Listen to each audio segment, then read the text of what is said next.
नमस्कार दोस्तों, मैं विनीत गौड़ पार चेतना टुडे की तरफ से आप सभी को रक्षाबंधन की हार्दिक शुभकामनाएं देता हूं। देश की बात आपके साथ कार्यक्रम में आज मैं आपके सामने कुछ ऐसी बातें रखना चाहता हूं जिसे रखने के बाद शायद आपको भी ये महसूस हो कि जिस चीज़ की आवश्यकता आज सबसे पहले है उस पर तो कोई ध्यान दिया ही नहीं जा रहा है, लेकिन उसके अलावा बाकी सारी चीज़ें जो सरकार को या उन लोगों को ज़्यादा फ़ायदा दे सकती हैं जिनका इस आने वाले चुनाव में पूरी तरह से ध्यान अपनी तरफ लेना है। जैसे कि राम मंदिर के लिए जब सुप्रीम कोर्ट ने फाइनल डिसीजन दे दिया था कि अब राम मंदिर निर्माण हो सकता है, रामलला को उनकी जन्मभूमि सुप्रीम कोर्ट ने उन्हीं को सुपुर्द कर दी थी। साथ ही यह भी कह दिया था कि अब इस जगह पर हिंदू और मुसलमान का कोई भी झगड़ा नहीं रहेगा, सिर्फ और सिर्फ रामलला अपनी जगह पर अपने मंदिर का निर्माण करा सकते हैं।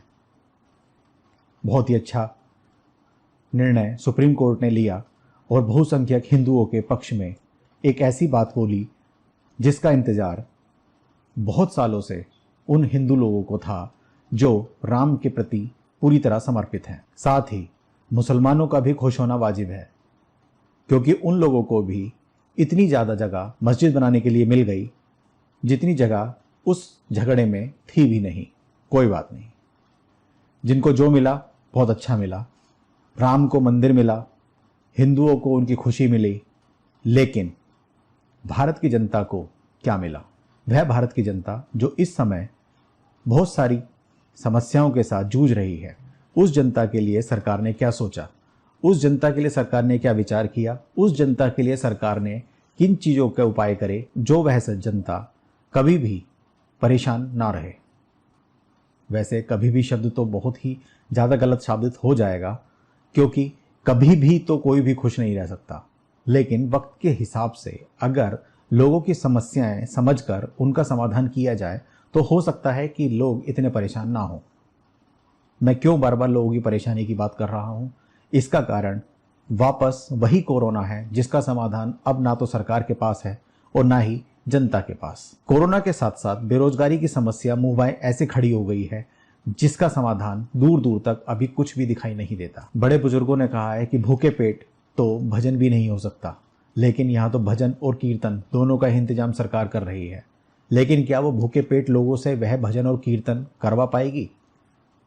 अपना प्रचार, अपना प्रसार जरूर वो इतने भव्य रूप से कर सकती है कि आने वाले और समय में या देखने वाले लोगों की आंखें चकाचौंध हो जाए और वह उस महिमा मंडन में दबकर रह जाए जो महिमा मंडन राम के मंदिर के नाम पर मीडिया के द्वारा या सरकार के द्वारा किया जा रहा है। स्वरूपानंद सरस्वती शंकराचार्य जी महाराज, जिन्होंने कहा कि यह समय अनुचित है भूमि के लिए शिलान्यास के लिए, लेकिन क्या उनकी इन बात पर गौर किया गया? नहीं।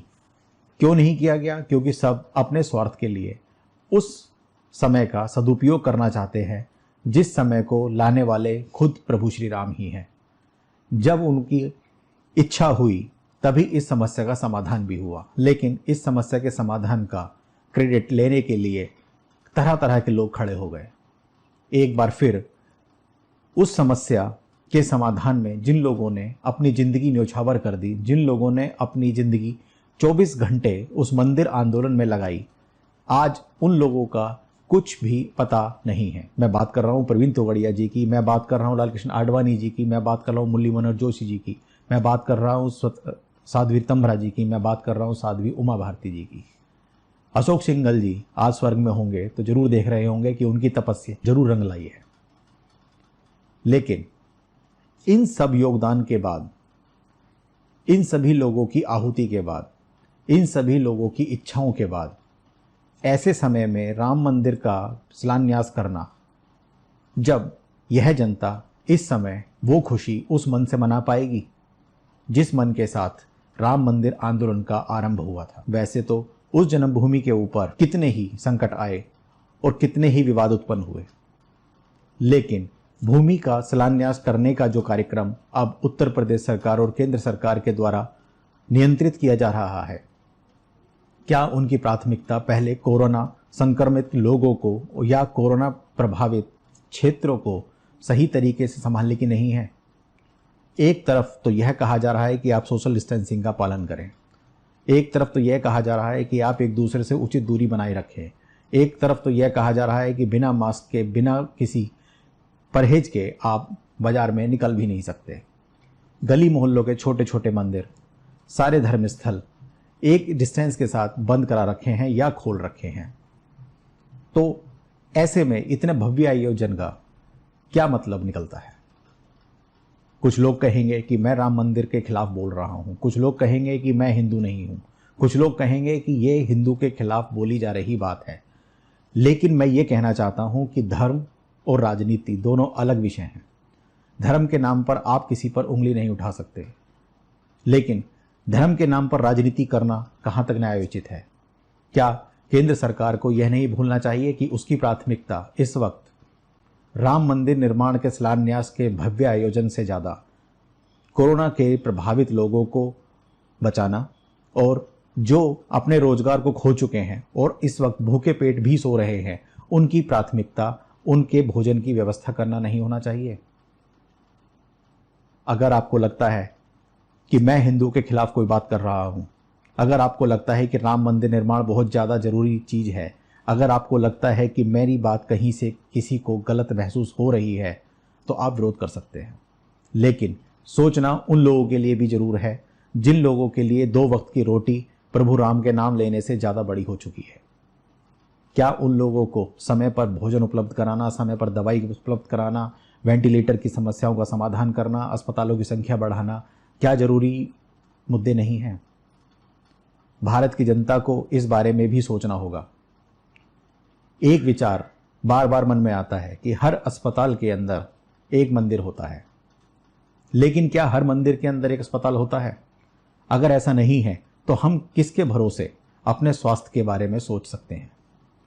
जब हम छोटे थे तभी से हम देखते आ रहे हैं कि हर मंदिर में प्रभु राम का परिवार या शिव का परिवार अगर अनुपस्थित है तो वह मंदिर पूर्ण नहीं माना जाता, और कोई ही हिंदुओं का घर ऐसा बचता हो जिस घर में मंदिर ना हो। तो जब हर घर में प्रभु राम अपने परिवार के साथ विराजमान हैं और अब उनको उनकी जन्म स्थान भी मिल चुका है, क्या उस भव्य आयोजन को हम थोड़ा आगे बढ़ाकर भी नहीं कर सकते थे? या इस समय अगर हमें ज़रूरत है कि उस निर्माण को करने की जो भी क्रेडिट लेने हैं वो हमें चाहिए, तो ये काम इतना ज़रूरी कर दिया गया है? ठीक है, अगर इतना ही ज़रूरी है, इतना ही आवश्यक है, तो एक लिमिटेड या सीमित साधनों के साथ या सीमित व्यक्तियों के साथ उस कार्यक्रम को भी किया जा सकता था। मेरी एक बार फिर यही विनती है कि आप प्रभु राम के मंदिर का निर्माण करें, भव्य रूप से करें। हम लोग भी उसमें खुशी मनाएंगे, आप सबके साथ हमारा भी खुशी होना वाजिब है। लेकिन कम से कम उन लोगों के बारे में भी सोचा जाए जो इस वक्त समस्याओं से जूझ रहे हैं और केवल आप पर आश्रित हैं। प्रभु राम क्या रूप अगर आप में देखने की कोशिश वो करे तो उसको उनकी छवि आप में कम से कम दिखाई तो दे। नमस्कार।